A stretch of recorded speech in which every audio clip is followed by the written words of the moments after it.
Okay, Francisco. Yeah. So hello, everyone. Welcome to this new IAA seminar, the seminar from the Instituto de Astrofísica de Andalucía. This will be the first of the two events that we will be streaming this week, the seminar today and another colloquium tomorrow. So our seminar today has a very nice title. It's Turning Trash into Treasure, how OH megamasers are contaminating next generation H1 surveys and what they can tell us about galaxy evolution. And the seminar will be given by Hayley Roberts. Hayley is a PhD candidate at the University of Colorado at Boulder. She studies OH megamasers and how they contaminate untargeted H1 surveys and what they tell us about galaxy evolution. So she works with multiple H1 surveys, searching for megamasers, including LADUMA, a deep H1 survey on a SCAP precursor Meerkat. And outside research, she also works in the juvenile detention system in Colorado, helping students get their high school diplomas and get excited about science. And she will be in the postdoc market starting next year. So if you are looking for a postdoc interested in strange galaxies, please contact her. By the way, she will be here at IAA. She will be today. She will be at Kelly's office, at Kelly Hess' office. So if you want, after the talk, you want to talk to her, just go to Kelly's office. Okay, so Hayley, if you are ready, it's up to you. Great. Thanks so much for the intro, and thanks everyone for getting this set up for me. I just showed up to observe at EROM, and a bunch of people have just done so much work to make this happen and be available for me. So thanks to everyone, including Kelly, who has also been the main progenitor of all of this. I just really appreciate getting to share my science a little bit, especially when it's weird and obscure. Right, so great intro. I'm gonna really quick go over the talk outline, just to give you an idea of what all we're gonna talk about. So it's gonna be, what's an OH megamaser? This word I keep throwing at you, and then how are they actually contaminating untargeted H1 surveys? I'm also gonna talk about how we can mitigate this contamination and show you some some glimpses of the future of OH megamasers, and then a somewhat sideways step, but a thing that I'm becoming more and more interested in is why are so few LIRGs hosting OH megamasers? And a couple times through this talk, I'm going to stop and recap everything I've said. I talk a little fast sometimes, so if at any point I'm glancing over things or missing things, like please add questions to the chat, and I can stop and clarify things. Great. So what's an OH megamaser? And I've abbreviated this as OHM up at the top, and I will absolutely at some point here start saying OHM all the time because it's such a long word and I just default to it. So when you hear me saying that, that's what I'm talking about, not the measure of resistance. So an OH megamaser, these are, breaking down this word a little bit, the maser, this is an astrophysical laser, but now in the microwave, and this emits a radio, and this is specifically at 18 centimeters. And mega just means incredibly bright. So 10 to 10,000 times brighter than the luminosity of the sun, just in the little center of this OH megamaser here. We find these mostly in ULIRGs, and they're produced in the late stages of major galaxy mergers. So, we have two giant galaxies coming to collide, have to be pretty similar in size, have to have tons of dense gas, and as that infalls, we can create these little OH clouds that stack on top of each other until you have this collimated type beam that we can see shoots out in all directions, but we also see it, from where we are here. And this is produced, in late stage major galaxy mergers. We cannot find many of these. There's only about 120 that we know of. And they're all pretty low redshift, all less than 0.265. And this is a spoiler, but this is a record that was broke, just this month. So we'll talk about that at the end here. But up until 1992, the highest redshift OH megamaser we knew of was only as high as 0.265. So it's kind of an exciting time to be studying these. The OH megamaser line is incredibly interesting. It can tell us just a ton of like unique science just by a spectral line. So in the OH megamasers, there's four 4 Masing lines, 2 Masing lines at 16, 67, and 65 megahertz, 67 being a little bit brighter than the 65. And then there's 2 satellite lines at 1612 and 1720 megahertz. In thermodynamic equilibrium, there's an idea of how what the ratio of these lines should be. In theory, in practice, what we see is a wide range of ratios of line measurements, and this is all incredibly interesting because it can tell you, what kind of pumping you have in your maser, like what kind of dynamics are going on to fill some energy levels and not others. So these are all, there's just a wealth of science just in these spectral lines. But we've really not found many of them, of the satellite lines specifically. We've only found about 4 of the 1612 megahertz lines. So a lot of like untapped interesting stuff there. Right, take a drink of water. I care about OHM masers. There's about 120 of them. It's always a hard thing to convince other people to care about them. But they have just a wealth of information in them. And so I'm going to go over a couple of different, unique science cases, but I promise you'll love them by the end. So by counting the number of OH megamasers that you have over redshift, you can actually measure the major merger evolution rate with them, which I think is fascinating. They are also markers of some of the most extreme star formation, gas density, far IR radiation in the universe. So, looking at those, you can trace how that changes over redshift as well. And then you can also use them for in situ measurements of magnetic fields using Zeeman splitting, which has been done more than a couple times, but it's a really fascinating way to get a glance at galaxies that we don't usually see. So they're incredibly unique and interesting, but with only 120, it's a matter of how do we find them? But don't worry, they're going to be in your data anyway, because all these untargeted H1 surveys that we have coming up in these next generation surveys, next generation telescopes, they're gonna be spoofing or pretending to be these little H1 emission lines. So in this figure up on top, there's my map. This is an example of a 1667 OH megamaser line, and down here is the 21 centimeter neutral hydrogen line. And because it's at 18 centimeters and 21 centimeters, or 1667 megahertz and 1420 megahertz, OH megamasers at a higher redshift can actually get confused to be H1 emission lines. So that's shown by this little equation here.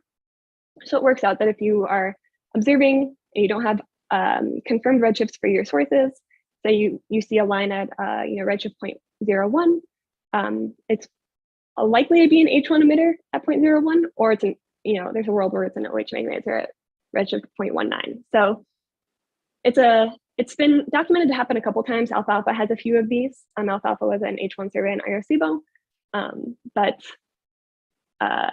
it's only really gonna get worse from here with all these upcoming H1 surveys. And this next slide, people are always telling me that they think that they would know the difference between an OH line and an H1 line. So here's a preview of what they look like, and then here is 8 lines pulled randomly from Alfalfa, and then 1 OH megamaser that was also detected by Alfalfa. So I'm gonna let people just scan here for a minute and decide what they think is the OH megamaser and not the H1 line. We can think. There's some things are obvious. Like here's a nice little double horn profile. So probably not that one. But hopefully you all have in your head what you think it is by now. But it's this one. And it's nothing remarkable looking at the line. I don't see it in OH megamaser, but I think this is, driving home the point of you can't just trust that you're gonna see a line and know that it's coming from, a typical spiral galaxy instead of a, major merger. So I think it's an exciting time to be unsure of what you're looking at. So we've done a ton of calculations and estimations of how this contamination is going to change for a bunch of upcoming H1 surveys. I've listed a couple here that I think are particularly interesting and demonstrate my point, but our paper from 2021 has a ton of different surveys. But for LIRDUMA, which LIRDUMA is a single pointing high redshift survey, and same for SK1 deep, which are similar in size and redshift, this OH contamination is going to be, over 1% up to 10%. And that's just due to the fact that at higher redshifts, since OH megamasers are produced from major mergers, your frequency is going to increase with redshift, whereas H1 actually decreases. So up until around a redshift of 2, there should be more OH megamasers.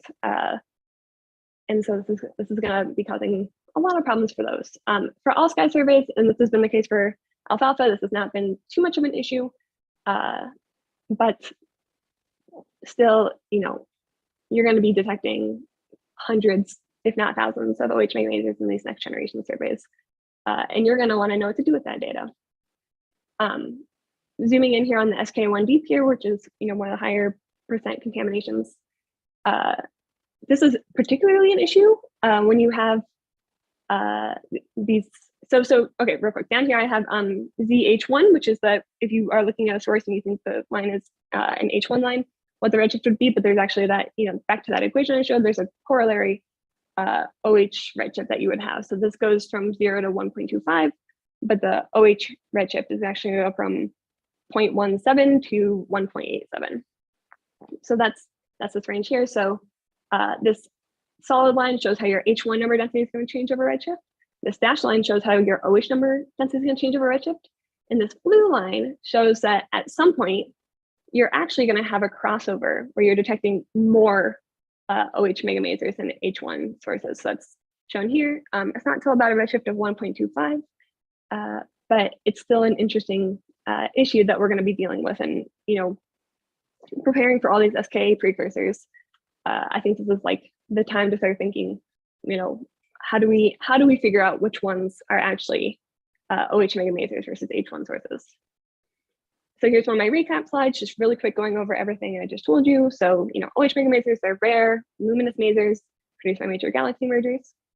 The OH line produced by OH megamasers can spoof or pretend to be this H1 line at a higher redshift. And it can be contaminating all your data in your untargeted H1 surveys. This contamination hasn't been a big issue yet, just because we're looking at a bunch of low redshift all sky surveys where you're going to preference H1 sources over OH, but that's about to change. So we have to figure out a way to start sorting OH from H1.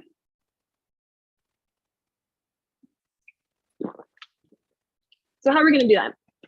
So we've known for a while that near to mid IR photometry can separate these groups decently well, but that's actually going to change a lot with redshift, especially as we have these high redshift surveys. So here I'm showing wide photometry. So bands W1, W2 are 3.4 and 4.6 microns, W1 magnitude on the y-axis, and then a W1, W2 color on the x-axis. And what you're seeing is simulated photometry over redshift for OH and H1 populations, where H1 is this red blob and OH is this blue blob. And this gray line here is the nominal detection limit, but it's actually more of a a curve than a line. But you can see that though the blobs are separable at times, so H1 and OH exist in different regions. There are times where they completely overlap, which is right there, where if you're looking at a redshift of say 0.3 for H1, you are going to have like your two populations laying on top of each other, which is makes it almost indistinguishable for just picking out a source and deciding what it is. So we took the approach, as everyone does in astronomy these days, of can we use machine learning? And this is always a question of when you're using machine learning, you have to think like, what am I actually training something to do? Like, am I training it to do it to predict on something that I don't understand, or am I actually like utilizing the knowledge I have in my data to create a model that I can understand? So this was a thing I was really worried about, was producing a black box versus informed guessing. So the way that we went about doing this was using a k nearest neighbors algorithm. And so the way that a k nearest neighbors algorithm works is that, say you have a little point in a parameter space, and pretend this is a, X and Y parameter space. And so you have this like green dot, and you're trying to figure out what it is. Is it a, a blue square or a red triangle? And so the k-nearest neighbor algorithm works by looking at the objects around that source, and then voting on what it thinks it is based on like just who's around it. So, if you have, if you're using a k of, which is k is the number of neighbors, a k of 3, that's the circle right here. It's going to classify the green dot as a red triangle because it has 2 red triangles next to it versus 1 blue square. If you have k neighbors of 5, so include 5 neighbors, that's this one. It's going to classify it as a blue square. This is a really interesting type of machine learning called lazy learning, which is where it makes absolutely no assumptions on what your data is saying. It's just using your data in order to create a parameter space that can then classify your objects based on that. So, when we're optimizing it, we're optimizing the number of parameters that you give it, the number of neighbors that you give it, etc. This is really helpful for not creating, some kind of neural network where you're not sure what the convolution is doing all the way through, but instead of creating this more of a matrix that's a matrix that's probability density function of, based on what has already existed, what is this one going to be, but in a way that we don't have to plot a million points every time. So this is what we implemented, and then we can test it with we've tested it with mostly existing H1 surveys at this point in this plot. So this is mostly alfalfa data, but say we have all this, and simulated data, because with 120 OH megamasers, we have to, we need more to figure it out. So a lot of these are just taking OH megamaser SEDs and then messing with them, or major SEDs and messing with them and trying to figure out if this can still detect them. So if we feed it this plot, which is predictions, where it's 50-50 H1 and OH, and you can see in this wide magnitude color space how they lay, we feed that to the algorithm. Here's its results, which are mostly classifications. These are the gray points. It's over 99.7% correct. And then here are these piles of mistakes, basically. But when it tells you if it's OH or H1, since it's probability density function, you get anything from a 0 to a 1. So it was wrong on what it thinks these are, but it also tells us that it's 50% confident or 70% confident. So this has been an exciting algorithm to use and figure this out. But it works pretty well. And we've done this with WISE data. We've done this with Spitzer data as well, which is really great for the higher redshift data, especially in Laduma, which is in a field that has significant Spitzer coverage.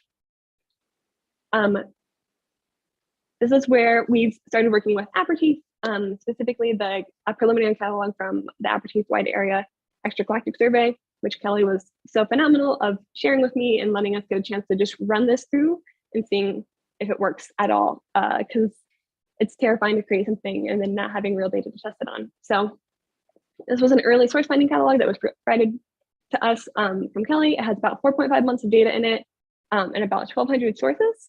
And so we were able to, run that through and see if this works.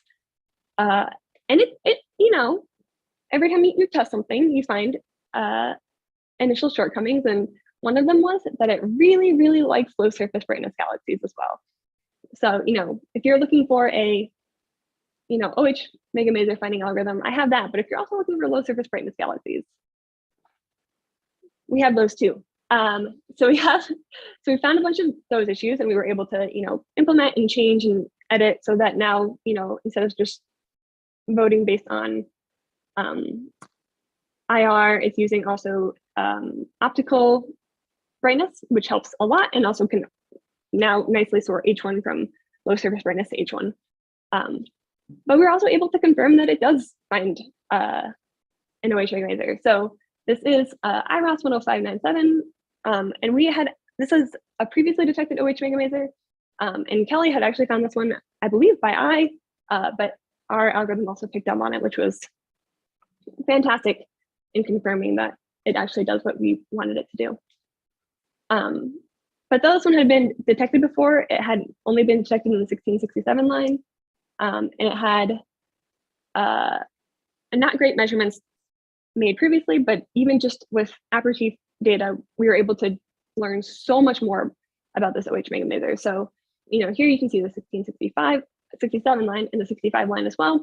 And there's also a 1 in 3 chance the 1612 line was detected, which is amazing because with only 4 measurements, the fact that Apertif was able to pick up that in so little data is phenomenal. It's also one of the highest redshift OH was one of the highest redshift OH megamasers, a redshift of 0.196, and one of the brightest. And so 10597 has been an interesting case, like a fascinating case study of, just how much more data you can learn with these next generation H1 surveys.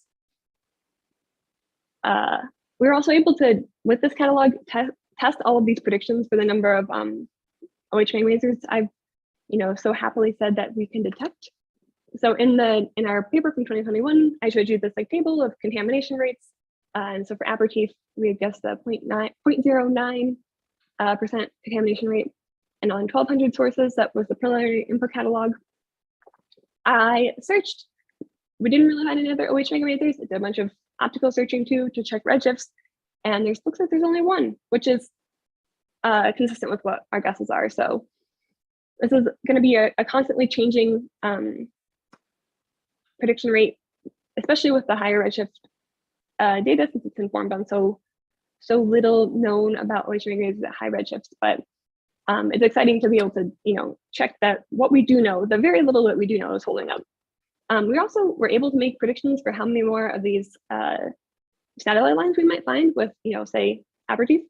And it's exciting just to see how, we're going to be picking up more of these 1612 lines when so few had been detected previously.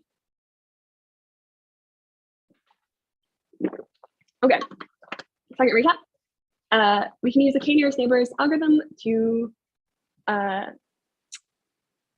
we can use k-nearest neighbors classification to train an algorithm on near to mid-IR photometry in order to start disentangling these OH and H1 populations, and also in parentheses, low surface brightness galaxies. The first test of these algorithms on Apertif data has revealed some of these initial shortcomings, but it's allowed us to further refine the algorithm, and we are actually publishing an update to that this summer, so that'll be exciting. We are also able to confirm that it does work, though. Like, it might be picking up low surface brightness galaxies, but it's also going to pick up the OH megamasers that we wanted to find, so that was exciting. And these next generation H1 surveys are going to be finding an unprecedented number of OH megamasers and tell us more than we've ever been able to know about them. And that's where our paths have intertwined, and it's like, could not have picked a better timing to be giving this talk.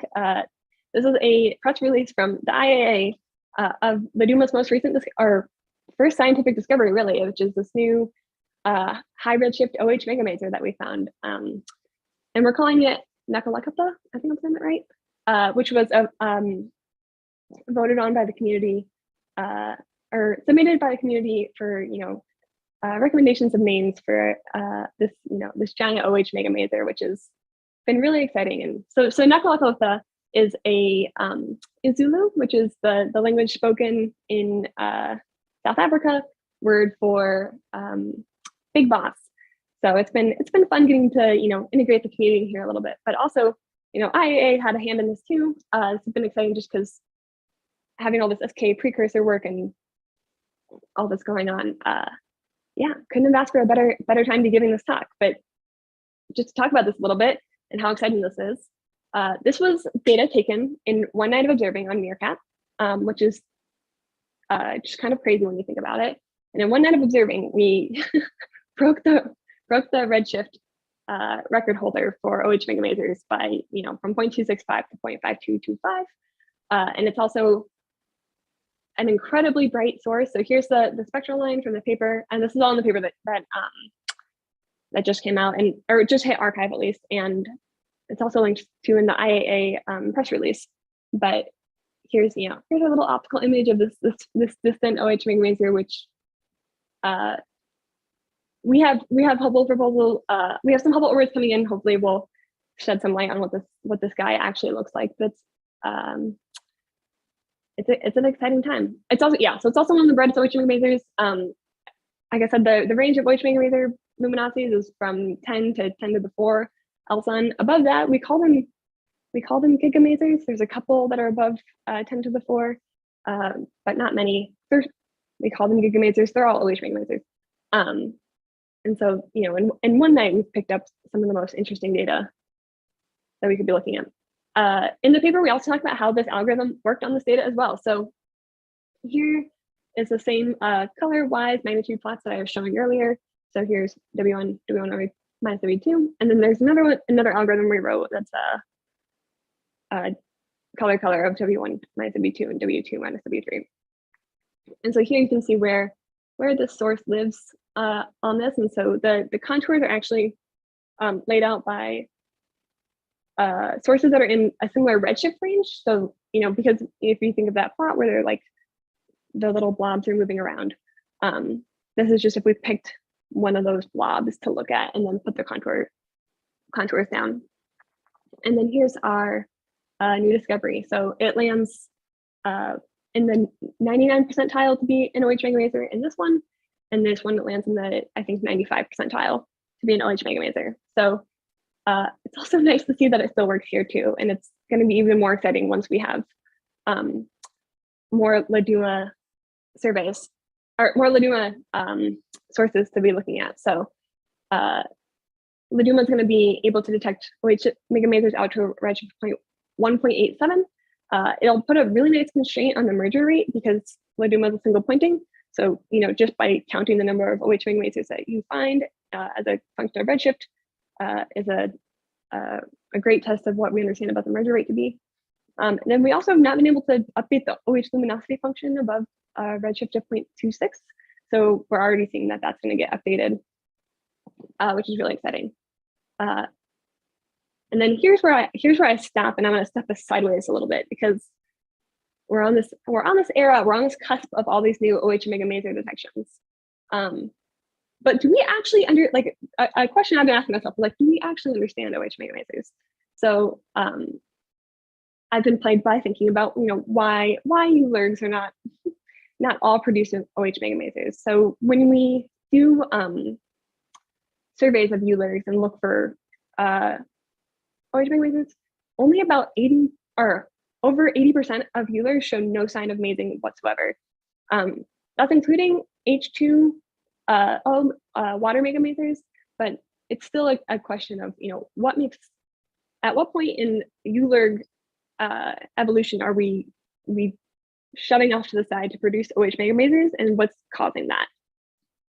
The theory for a while has been that it's this dense gas fraction. So dense gas fraction, we can measure this by measuring, you know, HCN luminosity and comparing that to the CO luminosity. And so HCN is tracing the amount of dense gas in a galaxy, and CO is tracing the amount of total gas in a galaxy. And what seems to separate, or what seemed in 2007 to separate OH megamasers from non-masing LIRGs, is that you're going to have, you know, these non-masing LIRGs down here with really low dense gas fractions, or total dense gas content compared to their, or dense gas content compared to their total gas content, and OH megamasers seem to have more. But then when we had this new Apertif data, we were like, I wonder where this lives on it. This is where we started taking data with the 30 meter up at EROM, and it lived all the way up here at this incredibly high dense gas fraction that we just had not measured before. And so it was a moment that we all stopped and thought, like, is this real? Is this actually just an incredibly dense gas rich galaxy? Or is there something that we're missing here? Is this like a disconnected point from the rest of these? And so spent a little bit longer digging through data and trying to find any more HCN and CO measurements in order to fill this plot in a little bit. And here we went from, I think this Darling Sun 7 work had 17 non-masing LIRGs and 8 OH megamasers to now 42 non-masing LIRGs and now 27 OH megamasers, using just data in the literature that had been updated since 2007. And the the break of, non-Masing LIRGs to LIRG or to OHM masers seems to have like blurred out a little bit, not so stark. And then I've also still been bothered by this galaxy living way up here, and there's huge error bars on it to call out the obvious, but it's still too big. So this is where we started using the doing this. We've been in this long campaign for getting more OH megamaser data to figure out what's going on. Is IRAS 10597 a unique case, or is this a symptom of a bigger picture that we're not seeing? And so in this plot, I'm showing the OH luminosity versus dense gas fraction, and you can see the very big gap in data that we're missing, which is OH megamasers with particularly luminous masers. So if we compare the number of OH megamasers that we know, which is this unfilled plot, this is redshift, a histogram of redshift, and a histogram of OH luminosity, compared to those that we have dense gas fractions for, we're severely limited on data. We've been, extrapolating how we think OH megamasers are separate from LIRGs based on like an extremely limited amount of data and extremely like not representative amount of data. So all of our data is based on this low redshift and very few variety in OH luminosity megamasers. So, and then here you can see where this new source is living up here at redshift 0.2 and incredibly luminous OH megamasers. So this is the work that has brought me here to Granada and the amazing people I've gotten to meet and work on, but I don't have an answer for you yet. It's just I think you should also be concerned. I'm gonna make us all very concerned about this, and it's an exciting time to be looking at these and figuring out like what's going on with OH megamasers, but also it's very terrifying when you realize that we just have so little data based on them. So just real quick, going over conclusions. The OH contamination HM surveys is going to be an imminent issue. We should be concerned. We should be figuring out how to mitigate this issue. Photometry, mid to near IR photometry and these k-nearest neighbor algorithms can help quite a bit, but we still just don't have enough information about OH megamasers to understand the population fully. So we should be trying to do that as well in order to properly prepare and utilize the full range of science that we can use OH megamasers to do. And I can leave this up, and then here's a bunch of resources and other things about me that you can find. And so, hopefully I've convinced you that you should care about these weird galaxies. But yeah, I'm happy to answer any questions or go over anything else. Okay, thank you Amy, for this nice presentation. And in particular, I thank you for the telling us about this in Catalaz, or however it's called, megamaser, because I passed all the mornings in the screen in the institute and I wonder what was this object with this strange name, and now I know, so thank you. So now we are going to the questions, and they are going to be managed by Kelly. So if you have questions, please raise your hands, and Kelly will. Yes, you can also put questions in the chat if you feel most comfortable doing that.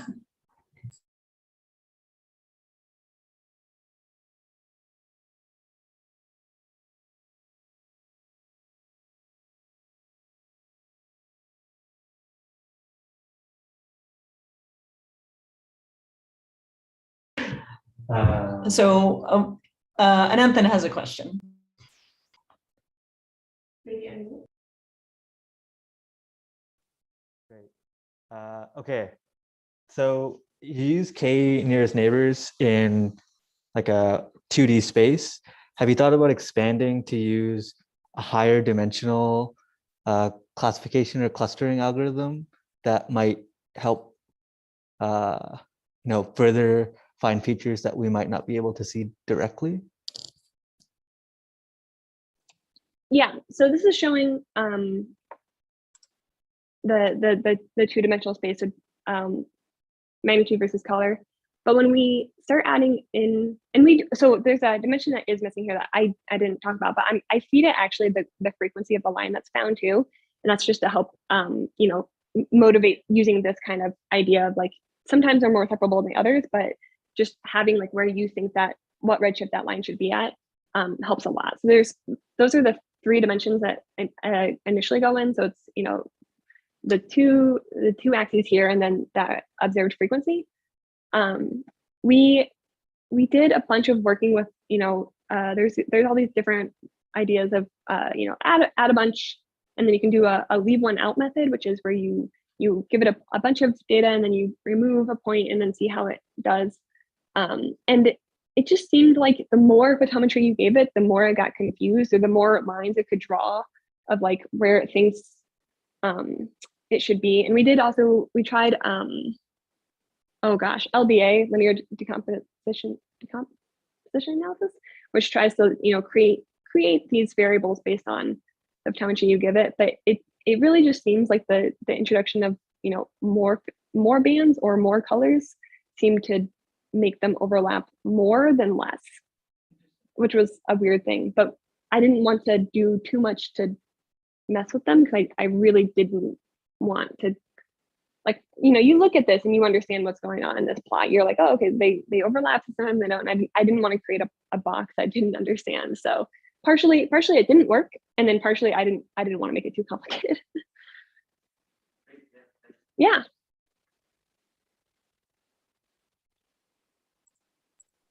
All right, other questions? I can also ask one. I was thinking about machine learning, and there's an increasing number of surveys that use, well, for example, you can start with Galaxy Zoo, where you classify the optical morphology of galaxies.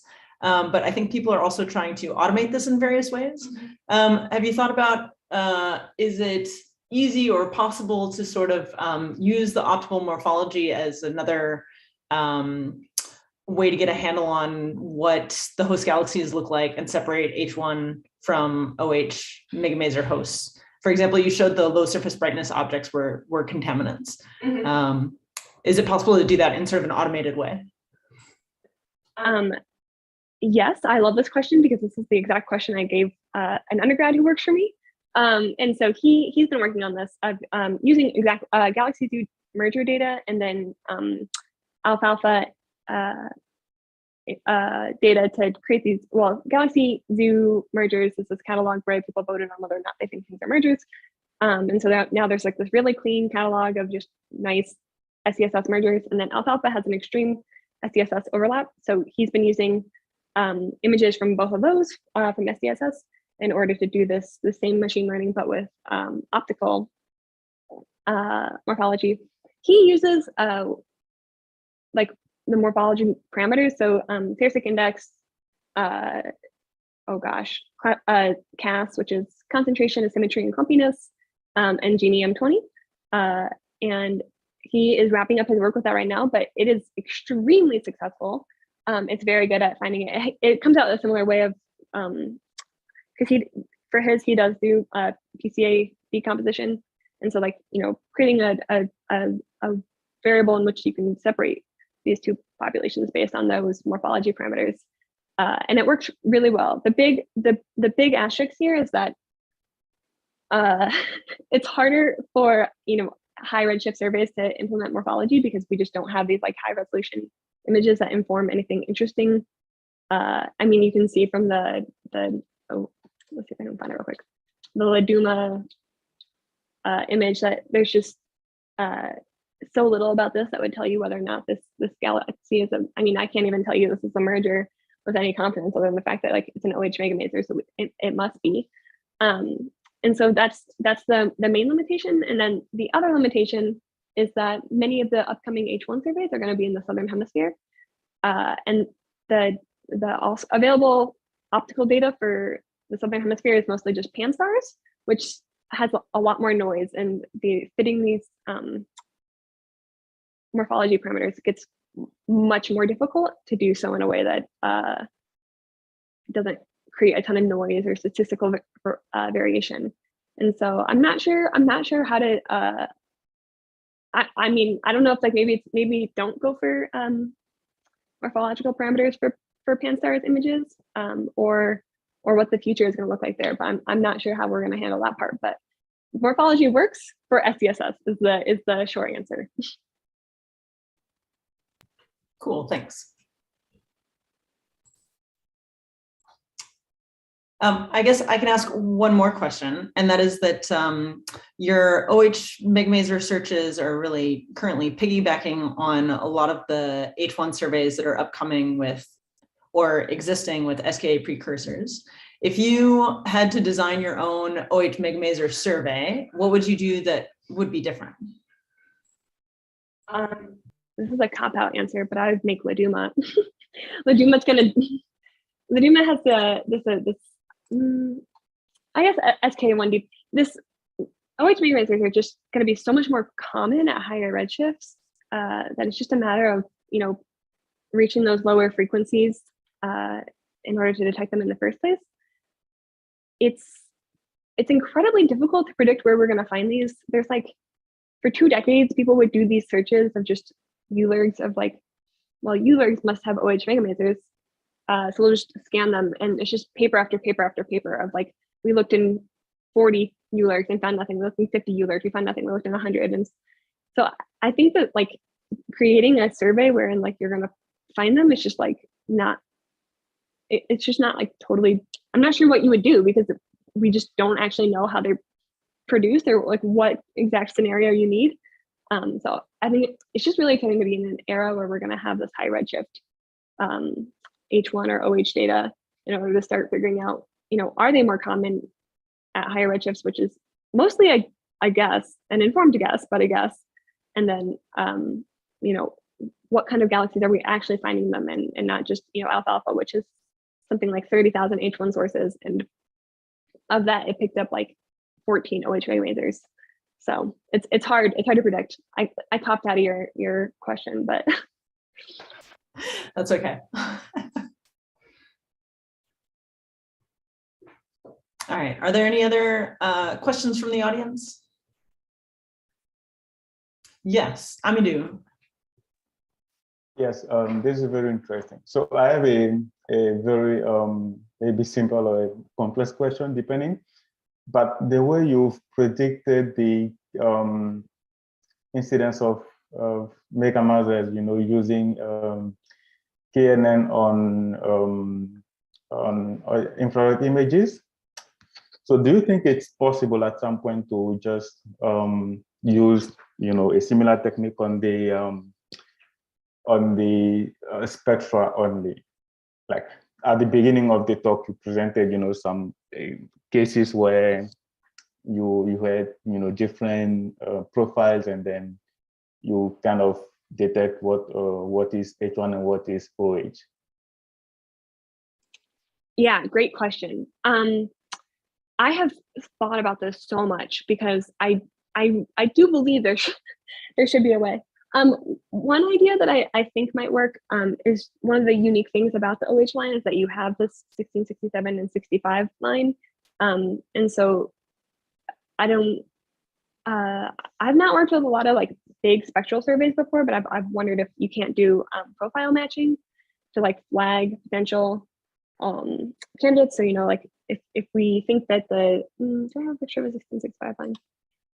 It's a little bit here, but you can see this little like bump from the 65 and the 67 line, or it's actually flipped. So this is just a weird looking line. But if once you have, I have the Apertif one. Yeah, here we go. The 1665, 1667 line. If we can do like matching of like what those look like in order to like try to pick up OH megamasers from there, that would be great. But the 1665 line doesn't always show up. It's like a weird issue that we don't understand. They can get lost in the noise, but then sometimes just the line ratios are just so vastly different from which populations are actually getting, or which energy levels are actually getting populated. So like that's one idea that I've had, but then otherwise, besides doing the opposite for H1, which is matching the the double horn profile, and just trying to immediately grab those, I'm not really sure how the spectra, if the spectra can provide enough information in order to like find these. You know, this is a place where it's like, I feel like we just need more data and more time in order to start understanding what the spectra looks like. The other really weird issue with OHM lasers is because they're born out of galaxy mergers where you have like these OH clouds like flying around.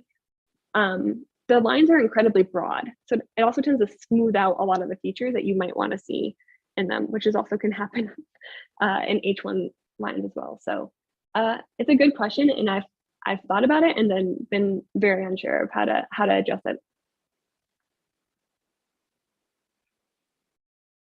And thank you all for hanging out with me while I talk about these weird galaxies for a while, and then in the questions and everything. I love getting a chance to talk about this. Nice. Are there any final questions, perhaps?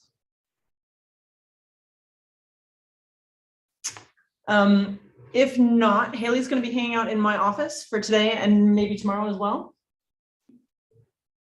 Tomorrow morning. Okay.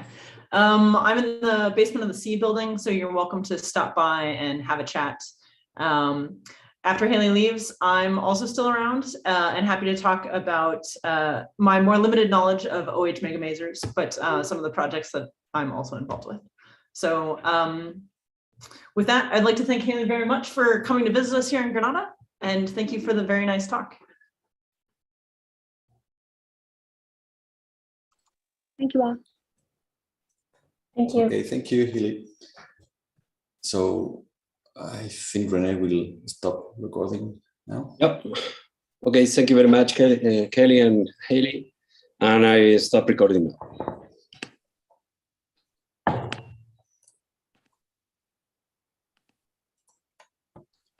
So we are now off the record.